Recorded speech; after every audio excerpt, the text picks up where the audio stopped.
Commander Jolani ने हमले का आदेश दिया है और हमला इजरायली सेना पर होगा। कमांडर जुलानी इजराइल पर बम बरसाएगा। कमांडर जुलानी का सीरिया मिशन पूरा हो चुका है। दमिश्क के चप्पे चप्पे पर जुलानी के लड़ाकों का कब्जा है, लेकिन दमिश्क से मात्र 10 किलोमीटर दूर ही इजराइल क्या कर रहा है देखिए। इजराइल के इन धमाकों ने कमांडर जुलानी की नींद उड़ा दी है, इसलिए अब जुलानी ने अब बड़ा फैसला कर लिया है। फैसला इजरायली सेना के आगे झुकना नहीं, बल्कि उसे झुकाना है। सीरिया की 1 इंच जमीन पर भी इजराइल का कब्जा जुलानी को मंजूर नहीं है, इसलिए कमांडर जुलानी ने अपने लड़ाकों को इजरायली सेना पर सीधे अटैक का फरमान जारी कर दिया।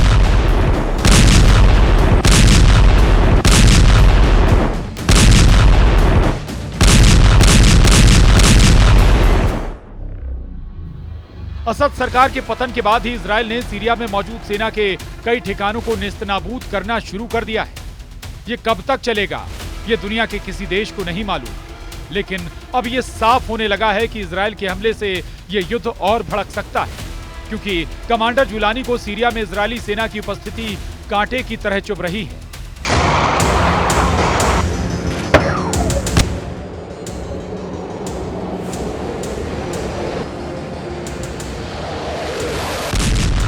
इसीलिए जुलानी ने फरमान जारी किया है कि इजरायली सेना जहां भी दिखे उस पर हमला करे। जुलानी के हौसले बुलंद हैं। जुलानी असद का 54 साल का साम्राज्य खत्म कर चुका है। जुलानी की नजर इजराइल पर भी टेढ़ी हो चुकी है। कमांडर जुलानी ने इजराइल को इशारों में समझाना भी शुरू कर दिया है। जुलानी ने मीडिया से बात करते हुए कहा कि सीरिया पर जिसने भी हमला किया उसके मंसूबे आज तक सफल नहीं हुए और अब भी ऐसा ही होगा।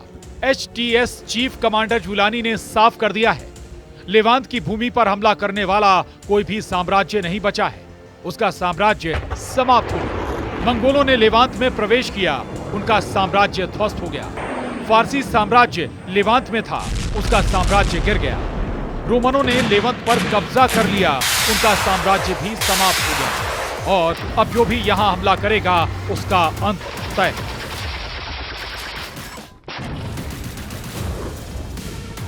जुलानी सीरिया पर एक छत्र राज चाहता है। उसे ना तो विद्रोहियों की डिस्टर्बेंस पसंद है और ना ही पड़ोसी मुल्कों की। जुलानी असद सरकार की हर निशानी को उखाड़ फेंकना चाहता है। सिर्फ इजराइल ही नहीं, जुलानी के खूनी आक्रमण से सालों से सीरिया में काबिज रूस को भागना पड़ा।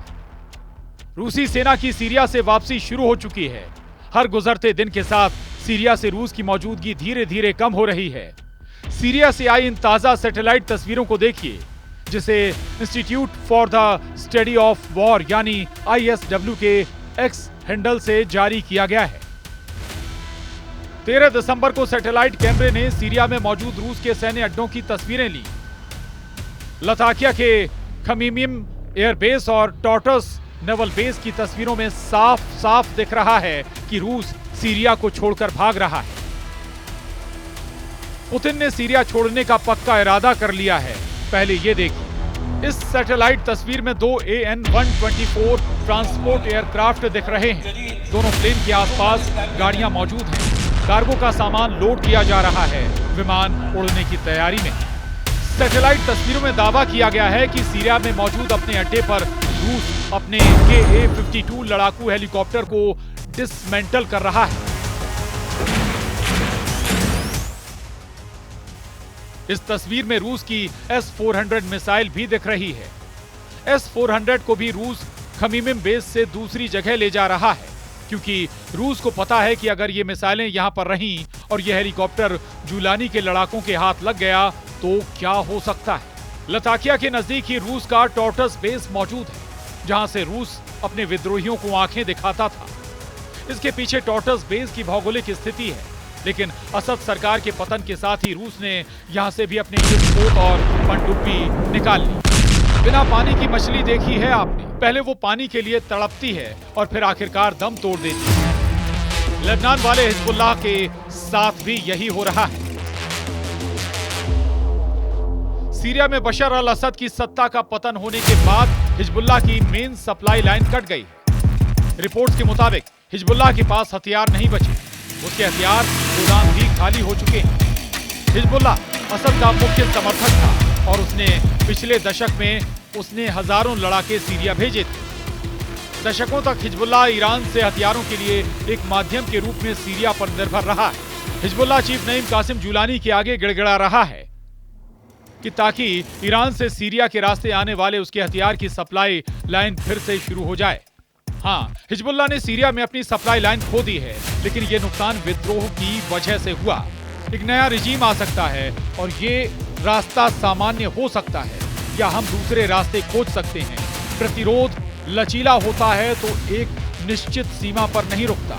जो जरूरी है वो प्रतिरोध की निरंतरता है, जबकि तरीका बदल सकते हैं। ईरान को सीरिया की बशर अल असद की सरकार का बड़ा पार्टनर माना जाता था। ईरान सीरिया को लड़ने के लिए हथियार, सैन्य साजो सामान और सेना को ट्रेनिंग देकर असद की मदद करता था।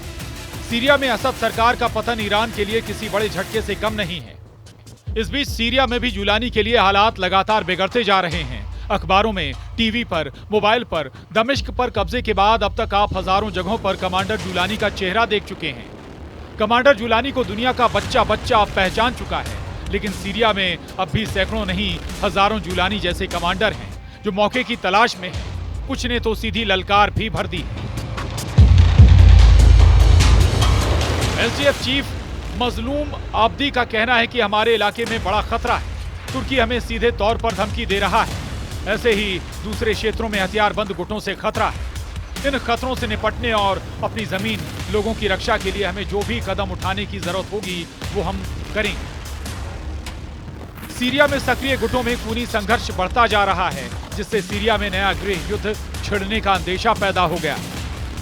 फर्स्ट पोस्ट की रिपोर्ट के मुताबिक सीरिया में तुर्की समर्थित सीरियाई नेशनल आर्मी यानी एसएनए और अमेरिका समर्थित सीरिया डेमोक्रेटिक फोर्स यानी एसडीएफ के बीच तनाव बढ़ रहा है। एसडीएफ कुर्द, अरब और सीरियन मिलिशिया का गठबंधन है। एसएनए तुर्की के समर्थन से बने विद्रोही समूहों का गठबंधन है। तुर्की और अमेरिका समर्थित गुटों के अलावा भी कई गुट सीरिया में संघर्ष कर रहे हैं, जिससे स्थिति बेहद ही बिगड़ चुकी है। सुपर पावर अमेरिका सीरिया के मौजूदा हालात को लेकर बहुत गंभीर है। अमेरिका के विदेश मंत्री एंटनी ब्लिंकन कई देशों का दौरा कर रहे हैं। अपने दौरे के पहले पड़ाव पर ब्लिंकन तुर्की पहुंचे। यहां उन्होंने पहले तुर्की के विदेश मंत्री से मुलाकात की, फिर राष्ट्रपति एर्दोआन से मिले। ब्लिंकन ने कहा कि अमेरिका क्षेत्र में शांति के लिए हर कोशिश करेगा। अमेरिका के विदेश मंत्री एंटनी ब्लिंकन कहते हैं, सबसे पहले हाँ, हम एचटीएस और दूसरी पार्टियों के संपर्क में हैं। हमने अपने संपर्क में आने वाले हर किसी को ऑस्टिन टाइस को ढूंढने और उसे घर लाने में मदद करने के महत्व के बारे में बताया है। हमने उन सिद्धांतों को भी साझा किया है जिन्हें अब पूरे क्षेत्र और उससे भी आगे के देशों द्वारा अपनाया गया है, और हमने उन्हें सूचित कर दिया है।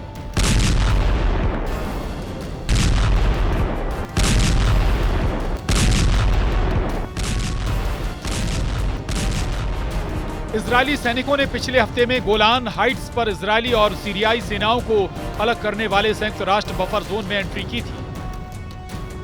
इजरायल के इस कदम पर संयुक्त राष्ट्र ने कहा कि यह कदम 1974 के युद्ध विराम समझौते का उल्लंघन है, लेकिन इजरायली पीएम ने कहा है कि असद सरकार के गिरने के बाद इस समझौते को इजरायल ने खत्म करार दिया है, यानी सीरिया में युद्ध का भड़कना तय है। Bureau report, news 18।